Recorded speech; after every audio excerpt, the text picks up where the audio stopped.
to the June 14th, 2023 City Council Work Session. Thank you for joining us in this hybrid meeting format. For work sessions like this one, where there is no opportunity for public comment, those wishing to access the meeting can do so by watching the live stream available on our website, the broadcast on Comcast Channel 21, or by calling in to one of the phone numbers listed for this meeting on the public webcast and meeting materials web page. And thank you again for joining us. And with that, call this meeting to order. And our first item of business is civilian oversight protocols. And we have the auditor here with us. So I'll just turn it right over to you, Leah. Thank you, Mayor. Thank you, Council. I appreciate you inviting me back to talk more about potential changes to the system. This is a follow-up from our February 22nd session. So some of this may seem familiar. Hopefully will seem familiar. Quick overview. Last May, we did a work session on the history of the current oversight system and the structure of the current oversight system. And at the close of that, there was a request for auditor recommendations on what may be improved in the system. The three things that I always stress are our independence, our access, and our funding, I think are the fundamentals to our success. I think this model is sound. I think there are a few things that we could work on improving. So the three sort of main areas that we talked about in February were potentially updating the protocols, improvements to the deadly force investigations generally, and then discussing potential expansions of the auditor role if that's what the council would want. So today we are focusing only on the first. It's sort of, I'm not going to say the simplest because there's a lot involved in it, but it seemed to be the first one naturally. So when I talk about protocol updates, and I laid this out in the AIS and in the outline, the main thing that I should say, the protocols were updated or were negotiated in 2007. This is actually before, this was when the original code was implemented, creating the oversight system. There was an additional code amendment in 2009 after the PAYORK work that improved, strengthened our access to records, which is hugely important. So there have been code changes, there have been EPD policy changes, our practice has evolved, but the protocols have not been updated since 2007. So actually I went through and I started highlighting what looked strange. And I mean, I have pages like this where it's just, everything is just a little different than it was, 16 years ago. So my main objective in opening up the protocols would be just to update them so they're accurate. I think our system is confusing as it is, and in a system that's providing transparency and accountability, I would love to have that process be as transparent and accountable as possible. So that's would be my main goal. We'll talk about all of these. The issue of when public comment can occur and what it can occur on at CRB, timelines, what happens when there's a disagreement and an adjudication, I apologize. Potentially streamlining access to records that we have protected access, but streamlining that process. And then two areas where I've identified that I think we can improve or move forward, I guess, without renegotiating the protocols are mediation and this good cause timeliness issue. So we'll come back to all of that. I just wanted to give you a roadmap of where we're going today.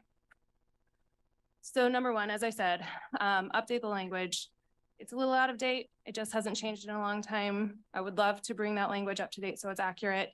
The way that this would work would be that the auditor, someone from the city executive branch, whoever you would want, and the EPA would negotiate updates to the language in the protocols. You'll see that phrasing a lot because that's sort of the point of what I'm talking about today. I want to talk a little more about public comment at CRB. Right now, the protocols limit public comment on the case that's being reviewed. And they say that you can't talk about the case at the case. So it's if the case is being reviewed, we can't accept public comment about that incident. This has resulted in a lot of frustration from mostly community members who hear, we notify them that their case is being reviewed. They show up because they want to talk about it. And we say, I'm so sorry, you can't talk about it tonight. You can come back next month. And that's difficult, especially when we're dealing with some highly emotional issues. And I think our system is not there to be a tribunal. I agree that public comment on the case should not weigh into the CRB's review of the investigation. But I think as far as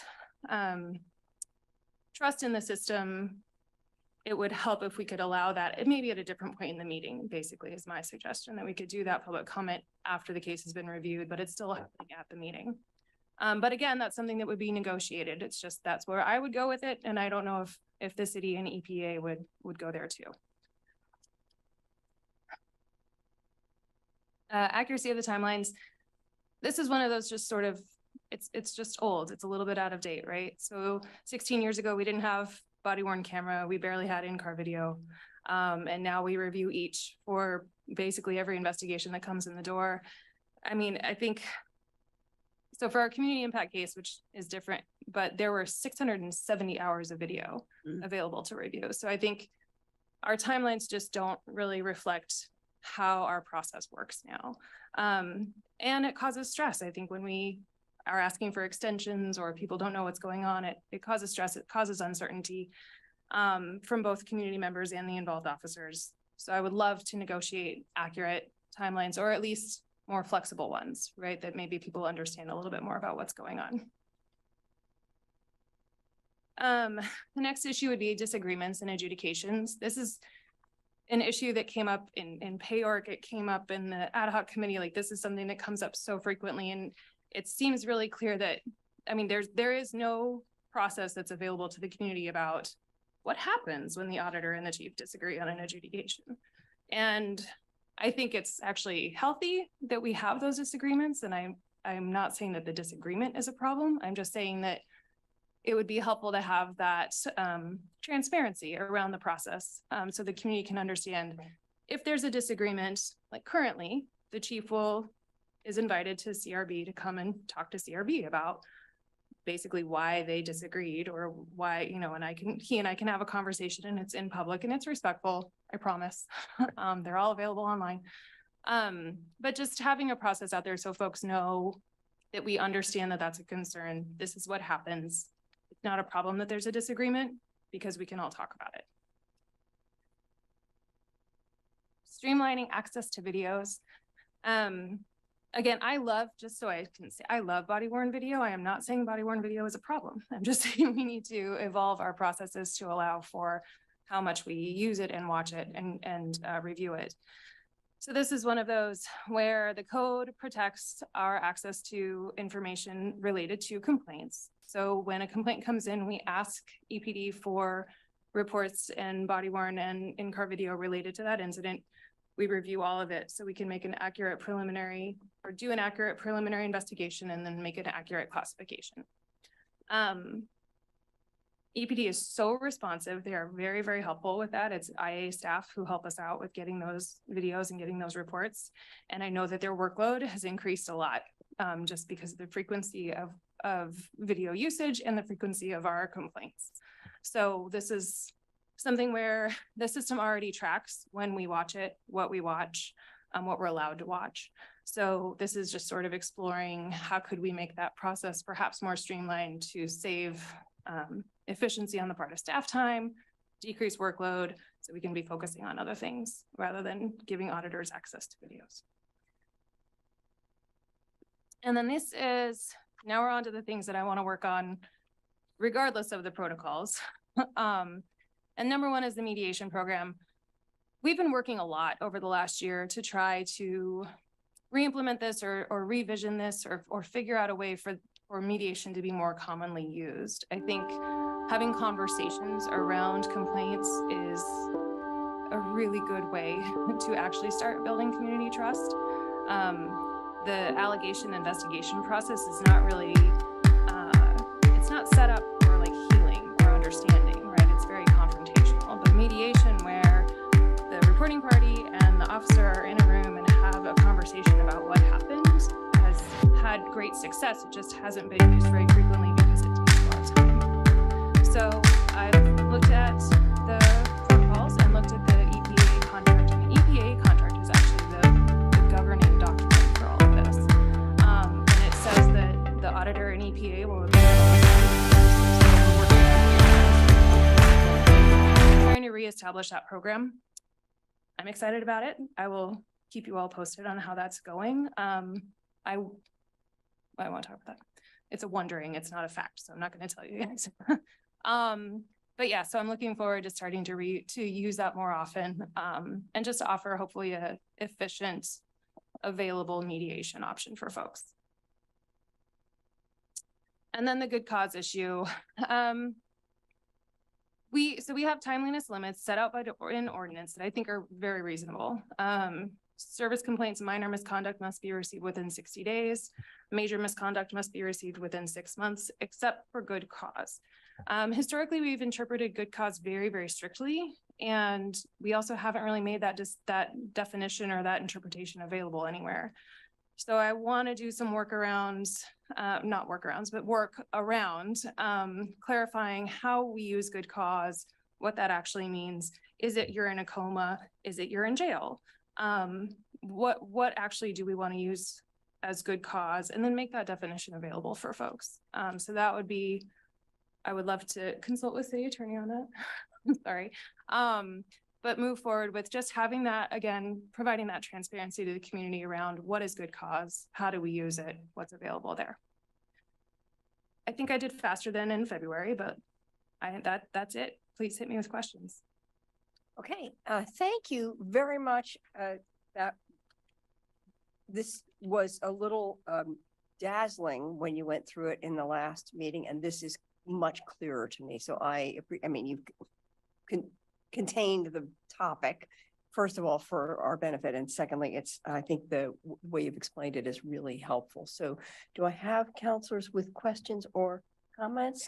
Matt, go ahead. Okay, thanks, Mayor. Thanks, Leah. I appreciate the deeper dive into the recommendations. I have some questions around the mediation program and questions about public comment, but I'll start with mediation since that was the last piece we just talked about. Sure. One of the challenges you cite lack of timelines and efficiency. I wonder if you could elaborate on the efficiency piece that has resulted in the decrease of using mediation. And then that you indicate that there's a commitment to increased use and improvement of the program. And I wonder if you would just, give us a kind of a top 3 improvements that you see need to happen, and how often, annually or monthly, how often are you seeing a need for mediation, or is it looking for, or what's the idiom? Looking for a problem in search of, Right. looking for In search of a solution. Right, thank you. Yeah. I mean, could that be applied to this, or is there really a gaping hole? And could you indicate really where, how paramount is it that there be a more robust mediation program? And I think I can connect those dots, but I just want to hear. Of course. I think better articulate it than the bullet points in front of us, if you could. Okay, so I want to make sure I have the questions right. So I'm hearing, what is the frequency of complaints that might meet mediation? What do I mean by lack of efficiency and lack of timeliness? And what were the 3 improvements? Is that? Yeah, and in the improvement bucket, you also indicate that there's a commitment to increased use. Yeah. Why? Right. Okay. What's happening that there's a need for increased use? Okay. And why is the program essentially being shelved or stalled? Sure. Like it really, like if you could just shed some light on what the issues are in front of us, it might help me wrap my head around this mediation program challenge. Understood. Thank you. So basically with the mediation program, what we did several years ago was we agreed on one provider of mediation services.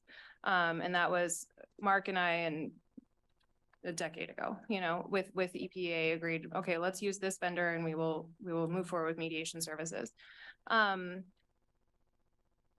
And then basically what it is the ordinance says that the auditor can identify complaints that might be good for mediation, suitable for mediation. And then we go forward with what's in the EPA contract, right?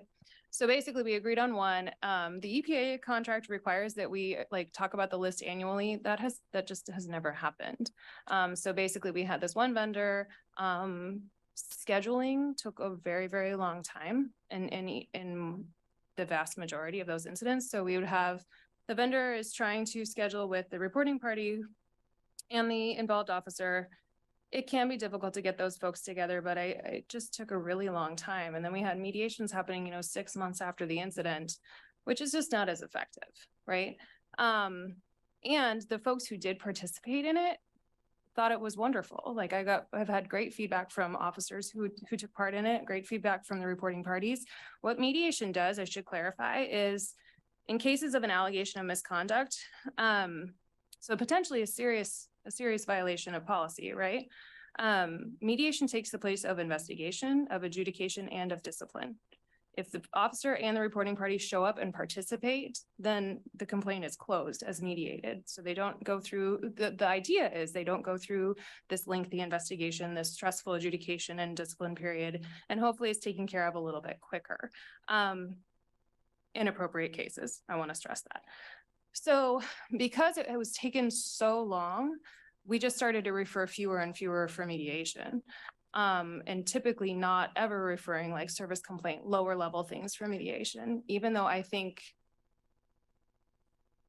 potentially, so with service complaints, sometimes the supervisor talking to the reporting party and talking to the involved officer will have sort of a similar result where there's a mutual understanding that comes out of the situation.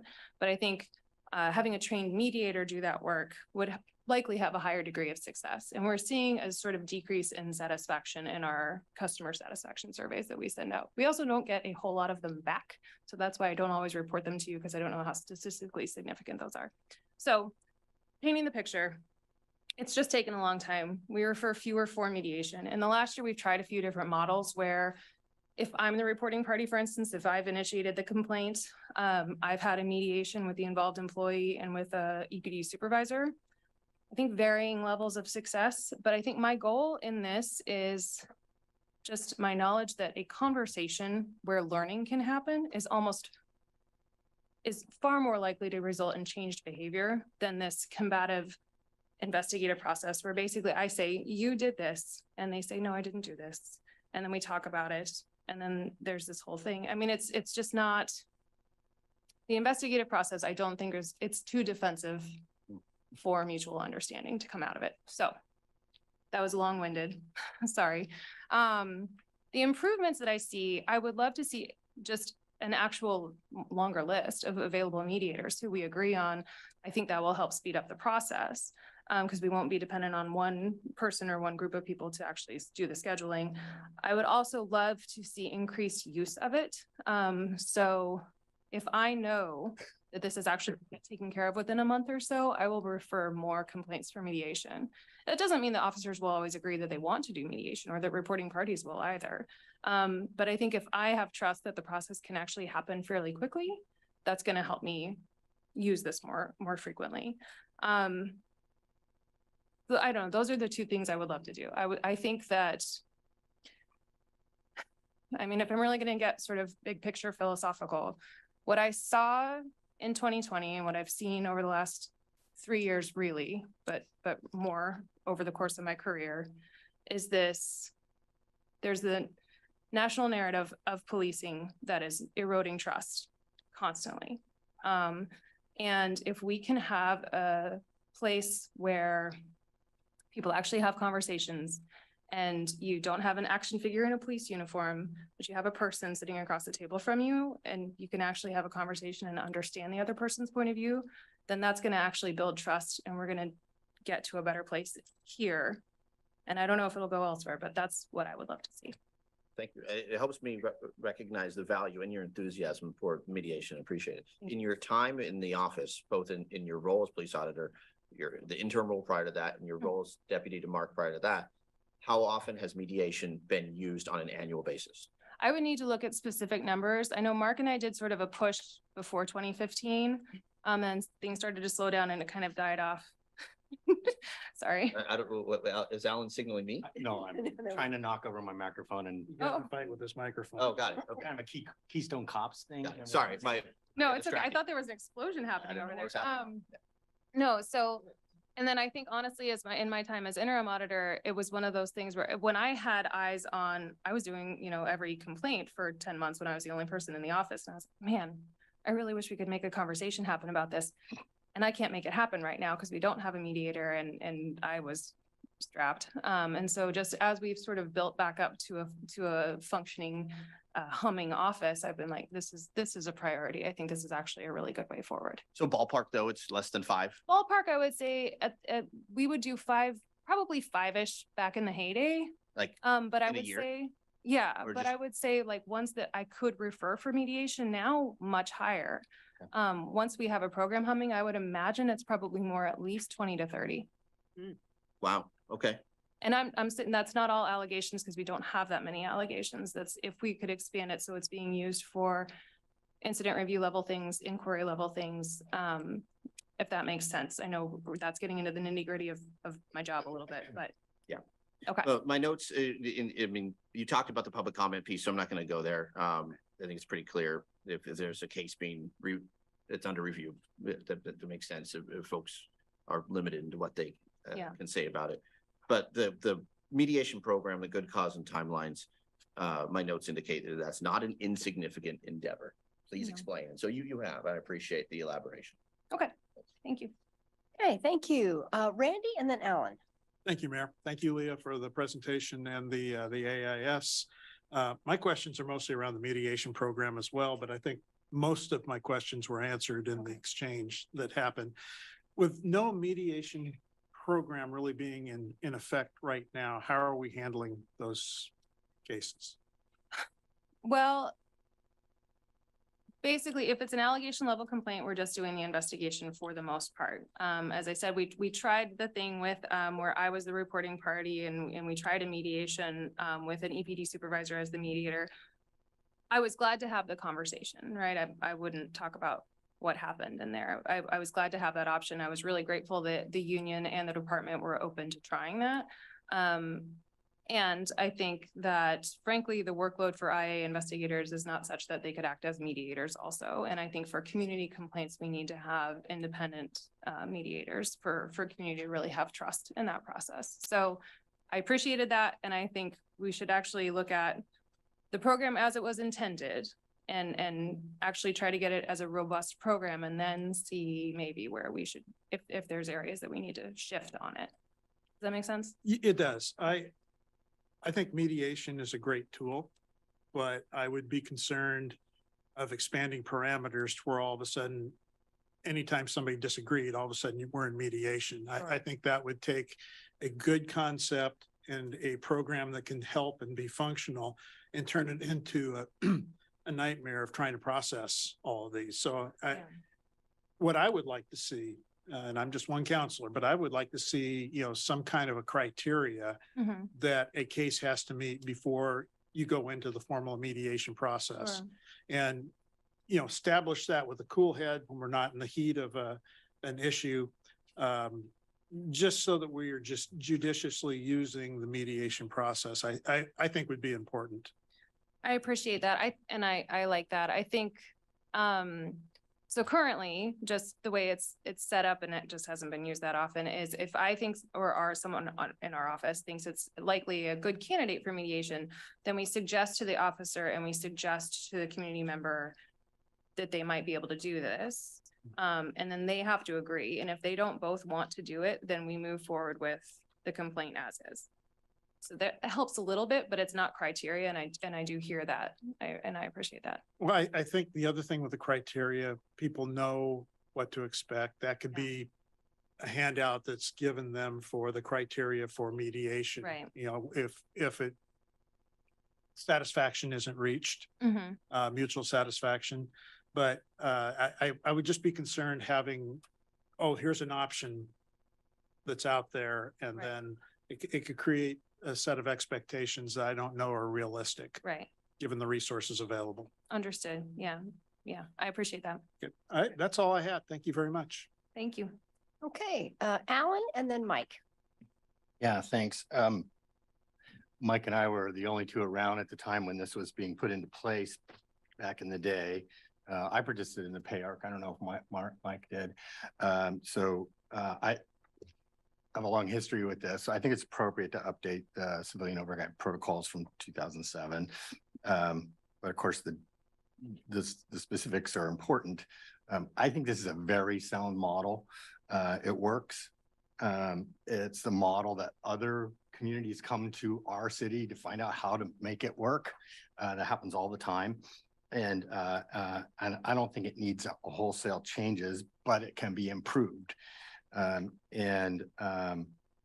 The protocols are an agreement between the police auditor, the city manager, the chief of police, the city of Eugene, and the Eugene Police Employees Association, so the union. So it's an agreement among those three, and no one party can change it. And so it's a mutual agreement kind of document for any changes. And a lot of those issues are bargainable, so they become complicated because of that process, and maybe take longer than we want to see. But that's an important part of this, that they're bargainable. So I see this process as kind of an investigation of specific issues, discussion, then mutual agreement among the three parties. And then hopefully it's not adversarial. But unfortunately, I don't have the same confidence I once had in the police auditor's judgment that I'd had a couple of months ago. But having said all that, I think there are several questions about the 7 items, and the details are really important. The mediation one, I think it's a good idea. It usually works, and sometimes it's even faster. The good cause one, I think, is a very tricky issue. And we need to be careful about that. And again, mutual agreement on what that also means. I think the updates that reflect code, practice, and policy are good, of course, depending on the specific language, and those will be mutually agreed upon. So I think we'll have a good process for that, hopefully. The public comment is probably okay. I understand the community's consternation about that. It's real. How we do that, I think we need to be thoughtful about it. I think the timeline, I think that one's kind of a comma as necessary, because not every time we need to have a different type of timeline. Access to video is a little bit concerning. When specifically would you need, when does that come up? What's the problem that we're trying to, you kind of addressed it a little bit, but can you? Sure. I'll need a second round.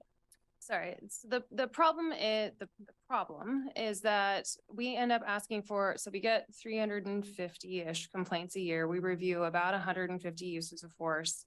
We review some of the shows of force, but not video on all of those. We just don't have capacity to do that.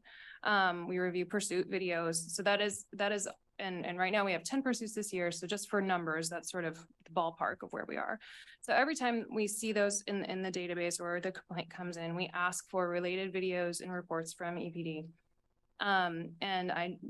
The feedback I've received is that, that is a substantial part of an employee's workload to go through and click and say that we have access to this one and this one, this one, this one. I agree. I've seen it be problematic in other jurisdictions where folks in oversight or not in the department are just looking at video spot checking, or it's not things that I would want either. So I think this is one of those where I could see it as actually helping with workload over at EPD. The problem is that we're asking for a lot of video. I don't want to stop asking for it because I think it's important. I think we do our jobs better when we have it. And I know people have more work than just giving me video access. So the idea is, if we could agree to parameters where our access is tracked, it is strictly outlined what we can look at, what we can't look at. People would see when we look at it, all of that. Then that's something that I think could streamline this process, make things a little more efficient. And if EPEA and the city don't agree to it, we'll just keep going with how we're doing it. The way we're doing it complies with code. It just takes a lot of workload. Makes sense. Okay. The end of the round. Yes. All right, Mike. Thank you, Mayor. I appreciate all the presentation, and I want to say I agree with Alan's comments predominantly. I'm still trying to wrap my head around the value to the community rather than the individual, but to the community of an increase in mediation. I can completely understand why an individual may feel better about that situation.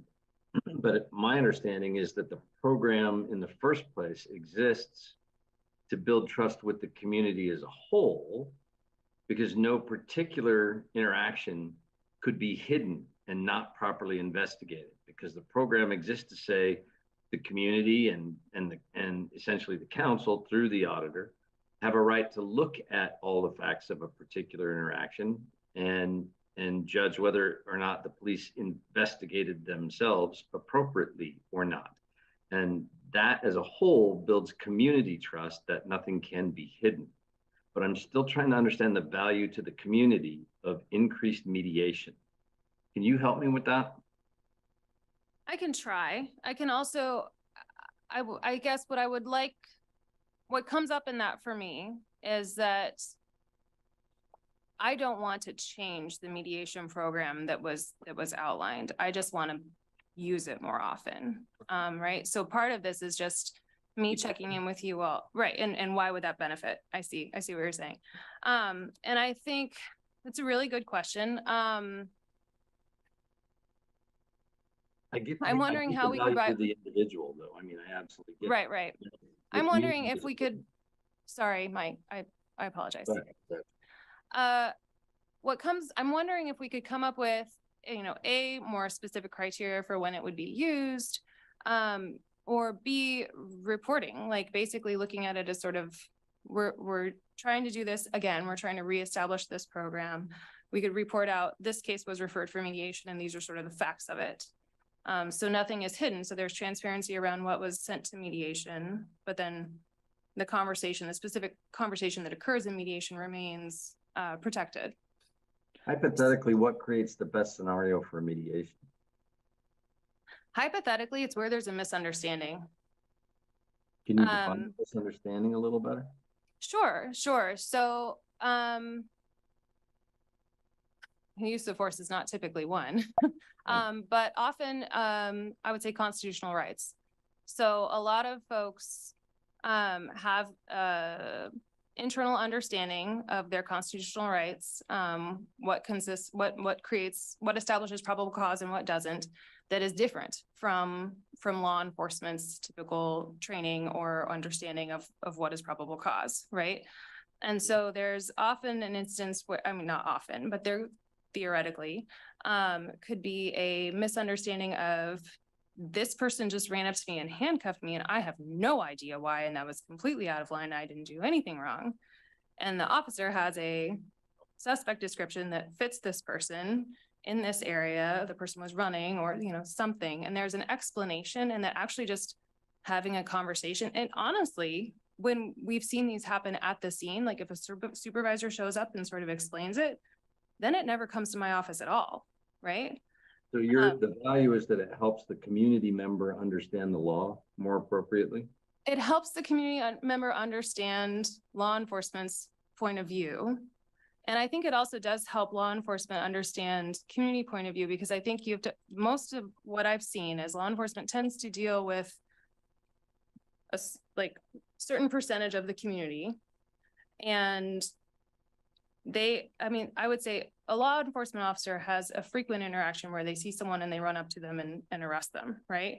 Whereas I have never been arrested. So if that happened, it would be surprising and stand out to me, and I would probably have a lot of questions given my job. But anyway, so this is one of those where I think a reminder and an understanding between the officer that the community member may be just going about their day, and a reminder that that's how a lot of people are functioning, and they're not actually thinking they're going to get apprehended by police and why. And then on the flip side, explaining to the community member why the officer would find them suspicious, right? So that's the kind of thing that I would generally want to look at for mediation. Okay, thank you very much. Okay, thank you. And I guess I'll send it back to Alan for a second round. Lindsay or Jennifer? Oh, has Lindsay got a hand up? No. I don't think so. No. I guess the most problematic one for me is the disagreement and adjudication issue. You agree that we start with the premise that the chief has the final say Oh, absolutely. on how he treats and disciplines the staff, and that doesn't need to change? Absolutely. Okay, so I think clarity is fine, if it's mutually acceptable. And I'm kind of wondering what specifically you're thinking about. Do we have an unofficial agreement or unofficial practice that we want to embed in the protocol? Is that where you're going with this? I think there's sort of two ways I could see it going, depending on how everyone else feels. One would be clarifying for everyone what we're currently doing, where if there's a disagreement, CRB can invite the chief to come and talk about it. And it's all on everyone's mutually agreeing to it. Or even having a mutually agreed upon, like, whoever the chief is, whoever the auditor is, for instance, will commit to agreeing to a process, right? So it's sort of, there's potentially the specific one that we're doing right now. Or I could also see having something out there that's a little more flexible, but still provides clarity for the community. Just, yeah, as you know, I mean, there's always been this, but what if there's this disagreement? And I think that disagreement is healthy. And also yes, very, very, absolutely do not think that it would be at all appropriate for anyone other than the chief and the city executive to have adjudication authority, just to be clear. Yeah, good. So sometimes we have these process agreements that we, as we work through, and, you know, we haven't updated the protocol since 2007. So there's probably a lot of that has occurred in those 16 years. So, so I guess I'm asking about how do we make that more efficient? How do we make that process? Like if everybody agrees and there's a practice that we're using and everybody agrees to it, we don't really seem to have a practice where that gets embedded in the protocols, in part because of the bargaining issues and all of the contractual parts about it, but also the mutual agreement. And I guess is there a way of making this so that it gets a little bit more streamlined when we have agreement, that it gets into the agreement, into the protocol? I mean, I think there's a few potential things that could be explored, and I would want to explore them in tandem with city executive and EPA. But what comes to mind would be what happens when there's a change to the EPA contract, right? An MOU or an addition or a addendum. So I can see that. I mean, we could also agree to that in the protocols. Hey, if we all agree on on any new processes, we can add those in an MOU. But again, I don't want to overstep. That's a solution that comes to mind. right. Or if the law changes. Correct. Then, Yeah. then, you know, you have to follow the law, so it might as well be in the protocol. Yeah. Yeah, okay. Well, I worked with Randy on alternative motion language that kind of reflects this notion. This is a three-way agreement with mutual agreement, and I intend to support that motion. Okay. I think, are there any other questions or comments from other counselors? Mayor, just a kind of Yeah, a chicken and yeah. the egg observation. Mhm. You increase the amount of, you're talking about the timeline piece right now, and how you're indicating, at least I'm inferring, that it's problematic that it's a 6-month time frame for mediation, and yet the conversation is to increase the amount of opportunities to go to mediation, increase the amount of mediators, and decrease the timeline to a month, which may not be realistic if you're increasing the amount. And right now there's a handful that take 6 months. No, I agree. I think those details are something that we would definitely need to work out and see how they work out in the implementation of the program. I would say I would have some flexibility around my hope, and my goal would be that it would be more efficient and more speedy, and I would say maybe acceptable efficiency and speediness, right? So it's acceptable to the involved employees, whatever length of time it's taking, and it's acceptable to the community member, whatever length of time it's taking. I hypothetically would love a month, but I think just even using it more and getting more data to see how that works out would be really helpful.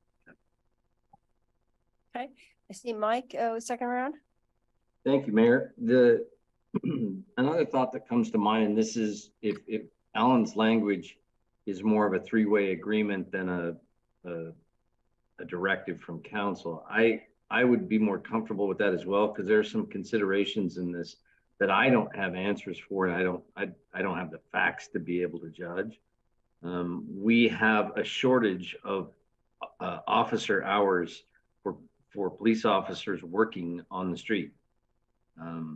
That's a budget problem we're dealing with, but if we're increasing the amount of time that we want officers to do a different activity, i.e.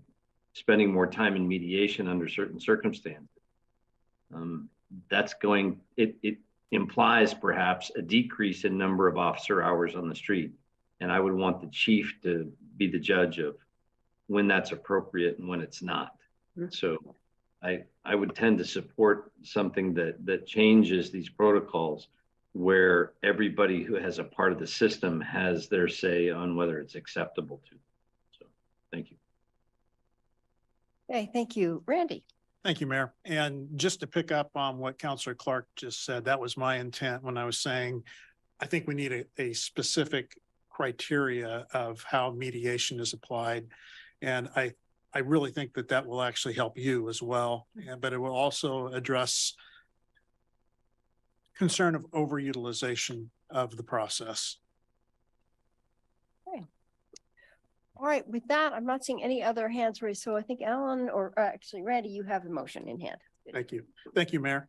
And before I make the motion, I want to thank Councilor Zelenka for reaching out and working on this. And the intent here is really not to change a whole lot. It was just to add a little more clarity and specificity going forward, because, you know, over time, it becomes less clear what we actually agreed upon unless it's written down. So I've seen that happen a few times.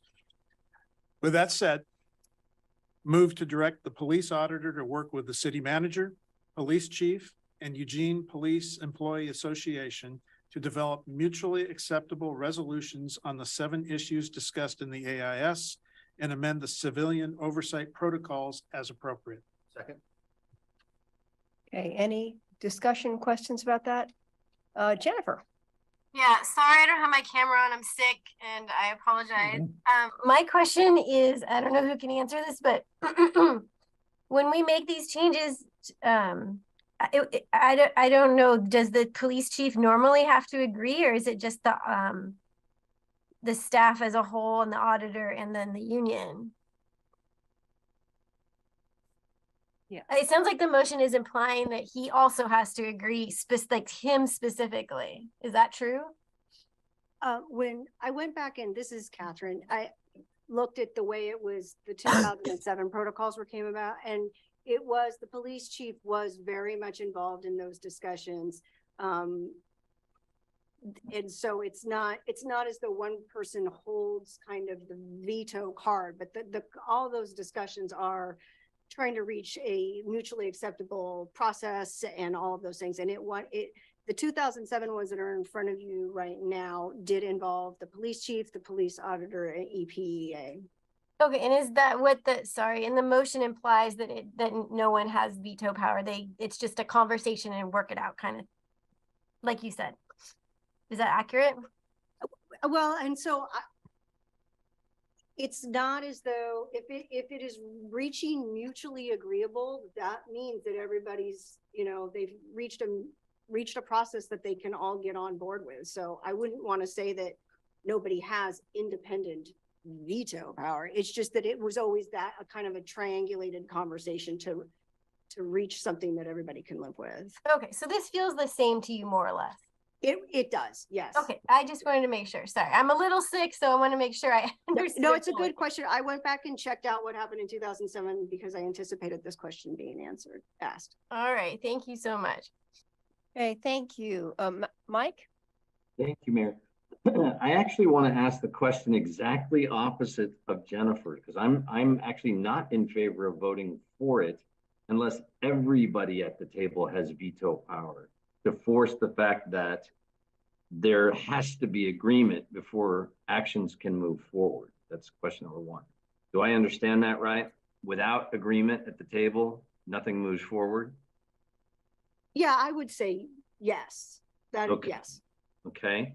And then lastly, I don't recall exactly whether all the protocols were a part of the charter vote that took place. I don't think that's the case. No, not at, Well- not at all. No. No. Would council have a final approval on this or no? On changes in protocol? No, not unless the anticipated changes to the protocols required code amendments. So some of the changes that happened after the 2007 protocols were agreed to were code changes, because that's where the things that council did based on payer recommendations.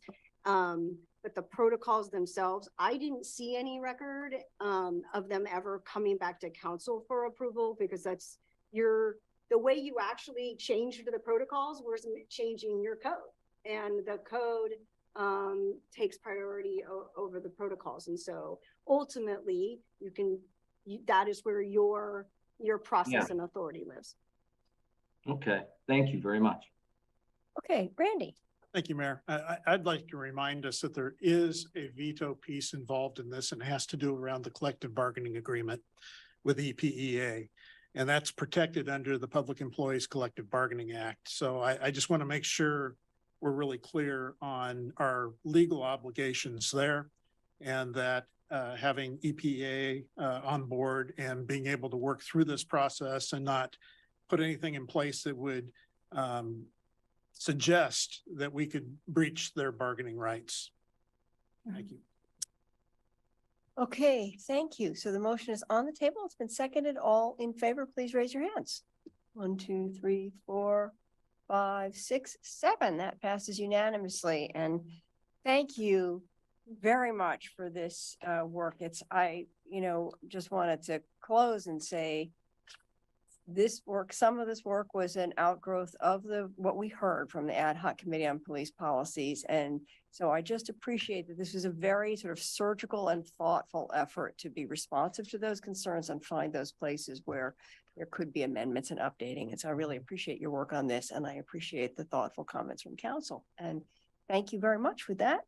We are adjourned.